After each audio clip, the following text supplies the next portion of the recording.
À quand Spa en MotoGP? L'avenir du moteur électrique ou bien hybride? Des courses sprint imposées sans même avoir demandé aux pilotes est-ce que c'est normal? Eh bien ce sont vos questions auxquelles je vais répondre tout de suite dans cette vidéo.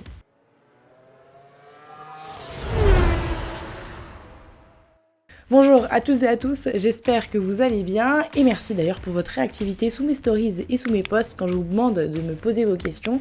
Vous êtes de plus en plus nombreux et forcément je ne vais pas pouvoir répondre à tout le monde, mais j'y reviendrai prochainement pour certaines avec des informations bien précises. Et on commence avec une première question qui nous vient d'Instagram. Spa en Grand Prix envisageable ou pas du tout? Et bien c'est une question qui revient quand même pas mal quand on parle de moto et pour l'instant, aujourd'hui du moins, ce n'est pas possible pour le circuit de Spa-Francorchamps d'accueillir le MotoGP puisqu'il n'est pas homologué grade A par la FIM. Alors certes, ce n'est pas le cas pour l'instant, néanmoins, il y a eu pas mal d'évolutions ces derniers mois puisque l'endurance est revenue pour la première fois depuis 2003 sur ce tracé. C'était pour les 24 heures de Spa donc et c'était début juin et cela a été rendu possible par les nombreux travaux qu'il y a eu et parce que le circuit a été homologué par la FIM grade C et c'est le minimum pour l'endurance. Et l'objectif pour le circuit, c'était de ramener ce championnat en 2022. Donc ça, c'est fait. Et la prochaine étape, eh bien, c'est le MotoGP pour 2024. Mais là encore, il y a beaucoup de travaux à mener pour améliorer sa sécurité,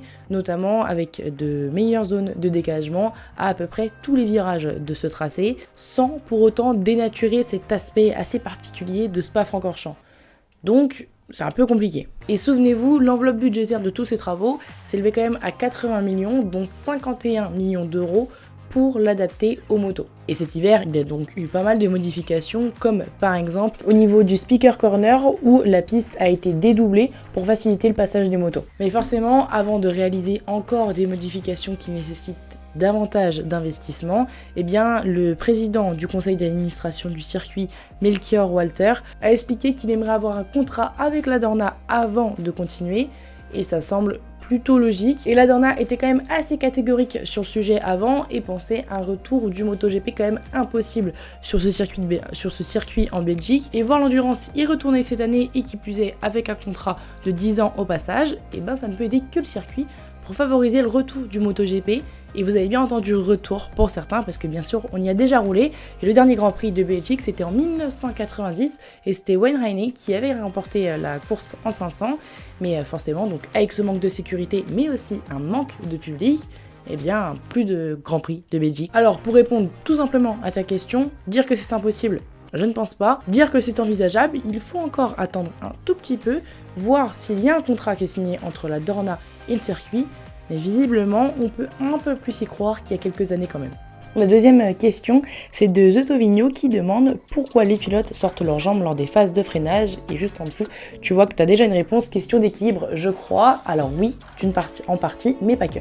Vous avez déjà dû remarquer que les pilotes ne vont pas sortir leurs jambes dans toutes les zones de freinage, déjà dans les petits virages et aussi dans des enchaînements assez fluides. Et l'endroit où vous les verrez le plus sortir cette jambe, eh bien ce sera au bout d'une ligne droite. Forcément, quand il faut ralentir une machine de minimum 157 kg et en plus lancer à au moins plus de 300 km/h, eh bien, la jambe a tout son rôle là-dedans. Il faut savoir qu'en bout de ligne droite, un pilote peut contrer une force de freinage de 1,5 à 2 G. Et c'est en sortant sa jambe gauche, par exemple, s'il est dans un virage à gauche, donc la jambe intérieure, eh bien, il va venir changer le centre de gravité de sa moto et donc de la baisser et avoir une meilleure efficacité au freinage. Mais ce n'est pas tout parce qu'il va aussi avoir un basculement du poids de l'avant vers l'arrière. Pour revenir à l'équilibre, eh bien oui, donc ça va amener plus de stabilité et aussi une meilleure maîtrise physique de la moto. Bien sûr, il y a aussi un petit peu d'aérodynamique dans tout ça, puisque lorsque les pilotes se relèvent de leur moto,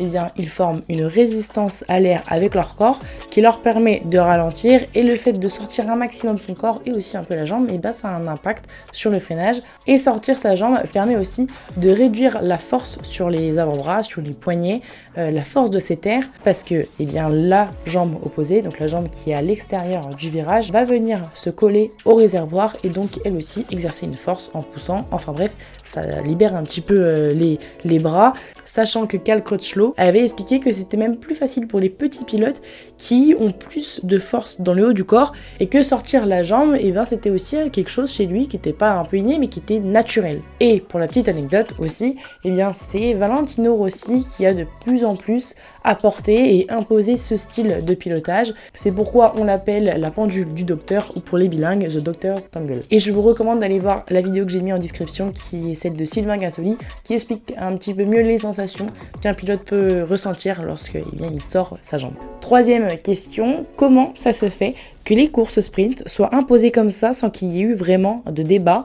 Eh bien, il y a eu plusieurs questions d'ailleurs autour de ça. Forcément, ça a assez fait polémique. C'était vraiment l'information du week-end au Grand Prix d'Autriche. Des courses sprint à chaque course à partir de 2023 le samedi. Je vais revenir d'ailleurs sur son format, mais forcément, vu l'annonce, ça a fait parler et ça a fait polémique parce que les pilotes l'ont plus ou moins aussi appris en même temps que tout le monde, n'ont pas forcément été concertés. Et donc, Carmelo Ezpeleta, le PDG de la Dorna, Hervé Poncharal, le président de l'IRTA, et Jorge Viegas, le président de la FIM, ont tout simplement expliqué qu'il y avait pu avoir un petit manque de communication entre les équipes et leurs pilotes, parce que c'est les équipes qui auraient dû les informer. Certaines l'ont fait, certaines ne l'ont pas fait, mais ont aussi dit que la FIM et la Dorna organisent le show, qu'elles sont là pour le rendre le plus meilleur qui est possible, que les équipes et les pilotes sont concertés énormément et que c'est l'un des sports où ils sont quand même le plus concertés dans ce monde et qu'il faut parfois savoir aller de l'avant et qu'il y ait une personne qui décide.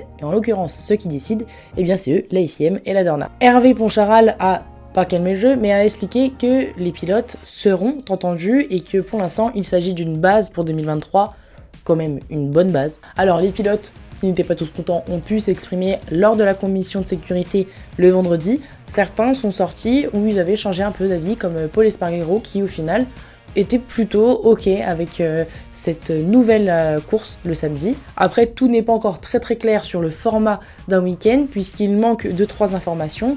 Donc le nouveau format, ce sera FP1, FP2 de 45 minutes le vendredi, ça ne bouge pas. C'est le samedi où ça change le plus puisqu'il y aura seulement une séance d'essai libre de 30 minutes le matin, suivie assez rapidement des qualifications. Et la qualification en Q2 sera basée sur les temps du vendredi et donc une course sprint à 15h avec moitié moins de tours que ce qui est prévu le dimanche en course normale et avec une procédure de grille de 15 minutes, donc plus petite aussi.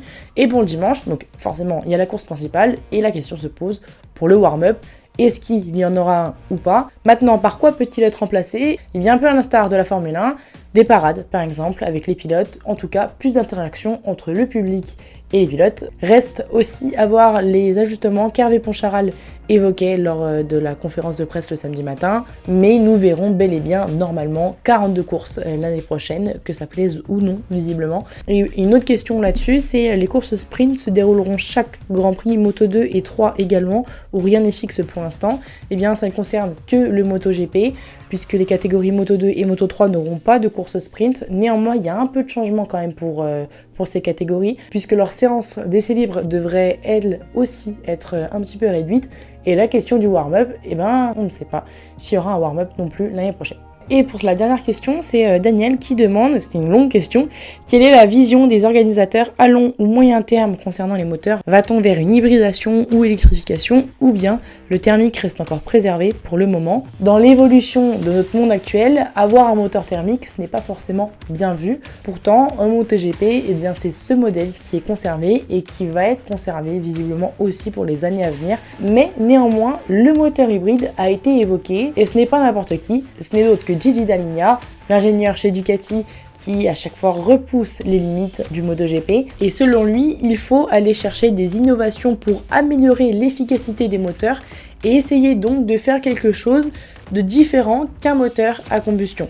Mais, parce qu'il y en a toujours un, ça coûte excessivement cher, notamment pour les budgets du MotoGP qui ne sont pas ceux de la F1 qui, eux, roulent avec des moteurs hybrides depuis 2014.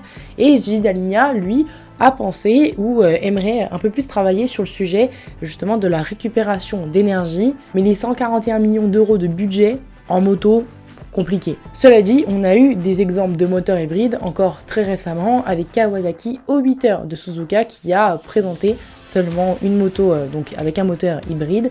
On en saura plus dans les mois à venir avec les salons du 2 roues qui vont arriver. Et concernant la partie électrique de ta question, eh bien il y a la catégorie Moto E depuis 2019, c'est avec un unique et même constructeur Energica, et cette catégorie n'est d'ailleurs pas vue comme le remplaçant du MotoGP à court ou moyen terme, d'autant plus qu'il reste quand même pas mal de chemin à parcourir avant d'arriver aux mêmes performances que ce qu'on peut voir en catégorie Rennes. D'ailleurs, l'année prochaine, eh bien, c'est Ducati qui reprend le flambeau à Energica. Et la marque italienne peut peut-être donner un coup d'accélérateur à ce championnat avec plus d'enjeux à l'avenir.